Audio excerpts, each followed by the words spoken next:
জুলাই গণ অভ্যুত্থান স্মৃতি জাদুঘর নির্মাণ প্রকল্প, যা শত কোটি টাকার একটি রাষ্ট্রীয় উদ্যোগ, এখনো পুরোপুরি চালু না হলেও এর কার্যক্রম ঘিরে একের পর এক অনিয়ম ও দুর্নীতির অভিযোগ সামনে আসছে।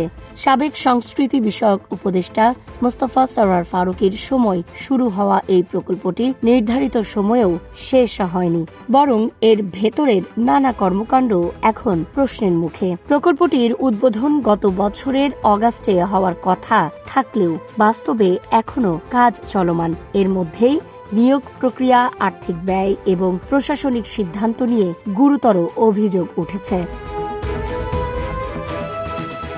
সবচেয়ে আলোচিত বিষয় হয়ে উঠেছে নিয়োগ প্রক্রিয়ার অস্বচ্ছতা। অভিযোগ রয়েছে, আনুষ্ঠানিক নিয়োগ বিজ্ঞপ্তি প্রকাশের আগেই প্রার্থীদের মৌখিক পরীক্ষা বা ভাইভা নেওয়া হয়েছে। মন্ত্রণালয়ের প্রকাশিত বিজ্ঞপ্তি অনুযায়ী গত ২৮ জানুয়ারি জুলাই স্মৃতি জাদুঘরের জন্য ব্যবস্থাপক, উপপরিচালক, কিউরেটর সহ ৯৬টি পদের জন্য নিয়োগ বিজ্ঞপ্তি দেওয়া হয়, যেখানে আবেদনের শেষ সময় ছিল ৪ ফেব্রুয়ারি। কিন্তু অভিযোগ বলছে এরও ২ দিন আগে, অর্থাৎ ২৬ জানুয়ারি থেকেই ভাইভা শুরু হয়ে যায়। সিসিটিভি ফুটেজে দেখা যায়, জাতীয় জাদুঘরের সুফিয়া কামাল মিলনায়তনে ও সিনে কমপ্লেক্স এলাকায় বিকেল ৫টার পর থেকে রাত গভীর পর্যন্ত প্রার্থীদের আনাগোনা। অনেকেই কাগজপত্র নিয়ে প্রবেশ করছেন, আবার কেউ হাসি মুখে বের হচ্ছেন। এই প্রক্রিয়া টানা কয়েকদিন ধরে চলে, যেখানে শতাধিক প্রার্থী অংশ নিয়েছেন বলে জানা গেছে। জাতীয় জাদুঘরের দায়িত্বে থাকা এক কর্মচারী জানান, অফিস সময়ের পর প্রতিদিন ২০ থেকে ২৫ জন করে প্রার্থী আসতেন এবং রাত ১১টা থেকে ১২টা পর্যন্ত ভাইভা চলত। তাদের কাজ ছিল প্রার্থীদের কাগজপত্র যাচাই করা।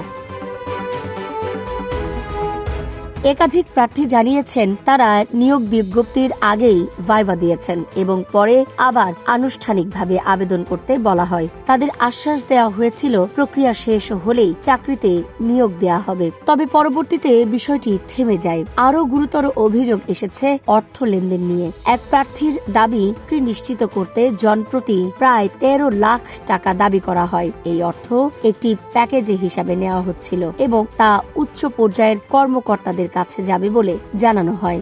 যদিও এই অভিযোগের সত্যতা স্বাধীনভাবে যাচাই করা সম্ভব হয়নি। এদিকে প্রকল্পের আর্থিক ব্যবস্থাপনাতেও অনিয়মের অভিযোগ উঠেছে। সংশ্লিষ্ট সূত্র জানায়, একই কাজের জন্য দুটি ভিন্ন উৎস, জাদুঘরের নিজস্ব বরাদ্দ এবং বাংলাদেশ জাতীয় জাদুঘরের বাজেট থেকে অর্থ ব্যয় করা হয়েছে। এমনকি পাবলিক প্রকিউরমেন্ট রুলস অনুসরণ না করেই নির্দিষ্ট ভেন্ডারকে কাজ দেওয়া হয়েছে এবং বাজার মূল্যের তুলনায় কয়েক গুণ বেশি দামে বিল তোলা হয়েছে। সবচেয়ে আলোচিত হয়েছে আপ্যায়ন ও নাশতার বিল। মাত্র ৬ মাসে এই খাতে খরচ দেখানো হয়েছে ১,২,০০,০০০ টাকারও বেশি, যা দৈনিক গড়ে প্রায় ৫৬,০০০ টাকা। আবার মাত্র ২৫ দিনে ভিভিআইপি আপ্যায়ন ও ইন্টারনেট বাবদ খরচ দেখানো হয়েছে প্রায় ৩০ লাখ টাকা। স্বেচ্ছাসেবকদের জন্য বিপুল ব্যয়ের হিসাব দেওয়া হয়েছে। ৮০ জন স্বেচ্ছাসেবকের আপ্যায়নে ব্যয় দেখানো হয়েছে ৫৭ লাখ টাকা, যেখানে দৈনিক গড় খরচ ধরা হয়েছে ৩১,০০০ টাকার বেশি।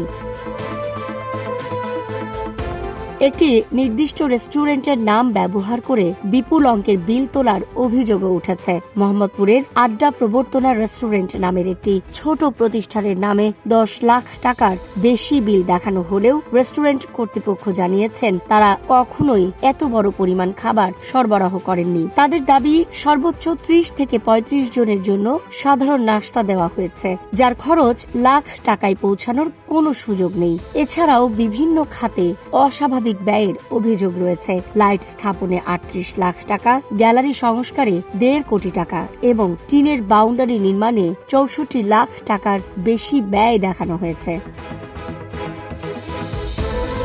তবে এসব অভিযোগ অস্বীকার করেছেন সংশ্লিষ্ট কর্মকর্তারা। জাতীয় জাদুঘরের মহাপরিচালক ও জুলাই স্মৃতি জাদুঘরের দায়িত্বপ্রাপ্ত তানজিম ইবনে ওয়াহাব দাবি করেছেন, এখন পর্যন্ত কোনো নিয়োগ প্রক্রিয়া শুরু হয়নি এবং অনিয়মের অভিযোগ সম্পূর্ণ ভিত্তিহীন।